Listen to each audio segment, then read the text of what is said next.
This is MEI Statistics Minor, Discrete Random Variables 1, Mean and Expectations. 1.2, Mean and Variance of a Discrete Probability Distribution. The expectation, or expected value of a random variable, is similar to the mean of a frequency distribution, and is often referred to as such. It's a measure of central tendency, just like the mean, and median and mode are also defined.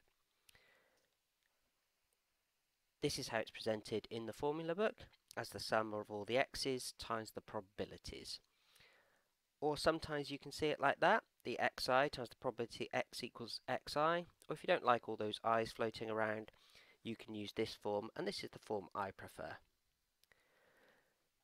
This is the form in the formula book. However, I will use each of these interchangeably. If we compare that to the mean of a frequency table, so the sum of all the values of x times the frequency of x divided by n. If we rewrite this, that's the sum of all the x's times f over n.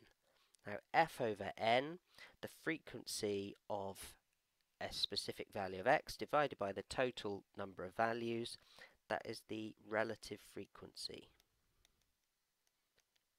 or otherwise known as the experimental probability, where we don't have a theoretical case to compare it to. That's how we calculate it. And as you can see, that is remarkably similar to the formula up there. So if we use the same example we did in the last video, we recall that x can take the values 1, 2, 3 and 4, probabilities given by that formula, and we found last time that k was equal to 1/30th. We are now tasked with finding the expected value of x. The first thing I recommend we do is we draw a table. Now, in order to find the expected value of x, we need to use one of the formulae. I'm going to use the formula book notation. So we need to find the values of the xi's times the pi's. I'm going to just call them x and p for simplicity. Now x is all the values that the random variable can take, which we know to be 1, 2, 3 and 4. Probabilities are calculated using this formula, but we already did that last time, so I know them to be 2/30ths, 4/30ths, 8/30ths and 16/30ths. There they are written up nicely. Now we want to find the product of these two things, so I'd recommend we put in a new row, xp. To find the new row, we simply multiply the top two rows. 1 times 2/30ths is 2/30ths. 2 times 4/30ths is 8/30ths. 3 times 8/30ths is 24/30ths. And 4 times 16/30ths is 64/30ths. Now you can cancel those fractions down, but I generally find that we want to keep the denominators the same so that we can add them up nice and quickly. You can of course do it in your calculator, but it's just as fast if you've got the same denominators, so I'd recommend keeping them as is for now. So to find the expected value, we simply add those up. Expected value of x is 2/30ths plus 8/30ths plus 24/30ths plus 64/30ths, which is 98/30ths, or 49/15. Or since this is a statistics question, we tend to write them in decimal form. Always remember that if you've rounded something, you should tell whoever is going to be reading your working that you have indeed rounded it, because otherwise this equal sign will not be true. 49/15 is not equal to 3.27. Does that look sensible? Well, it's certainly in amongst all the values of x, and we would expect it to be closer to 4 because the probabilities are much higher up and the high numbers than down here at the ones, so I think that is a sensible answer. And as per usual, a non-integer mean is just fine. So just as the expectation is doing the job of the mean, we can also define the variance for a probability distribution. Now recall that for a data set, when we have a frequency table, that is the form we use for the variance. If we rearrange that quickly, we can get it to look like this. And we recall from a previous slide that that is the relative frequency,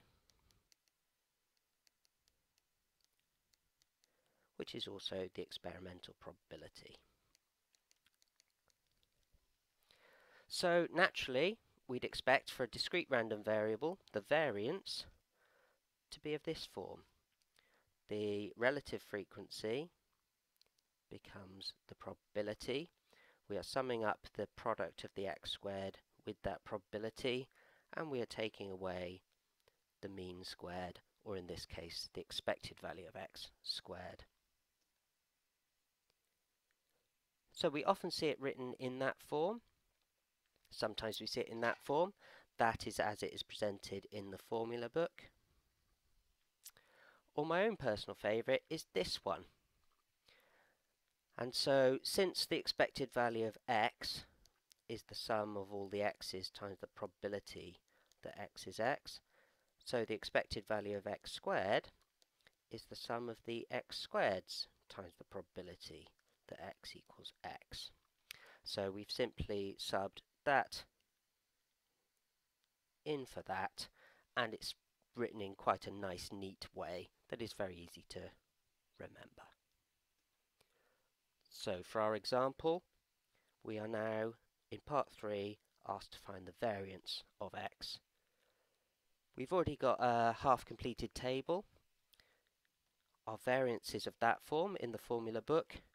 We've already worked out what the mean is, so we know what the mean squared is. So we simply have to work out the x squareds times the pi's. So we put in a new row for x squared p.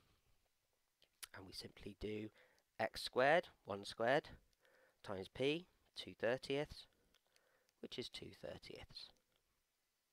Then we do 2 squared times 4/30ths, which is 16/30ths.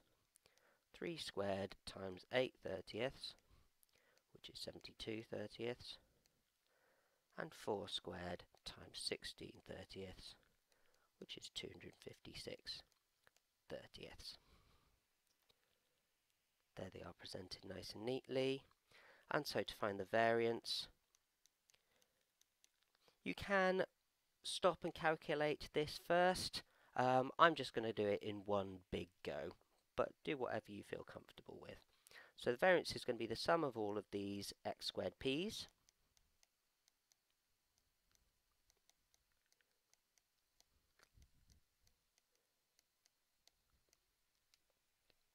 And then we're going to take away the mean squared. The mean we're going to use as the expected value, and so we remember that that is 49/15, and I'd recommend using the exact value if you can.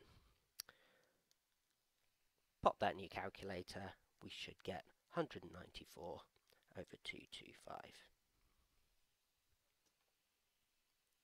In our next video, we're going to be looking at mean and variance of the uniform distribution.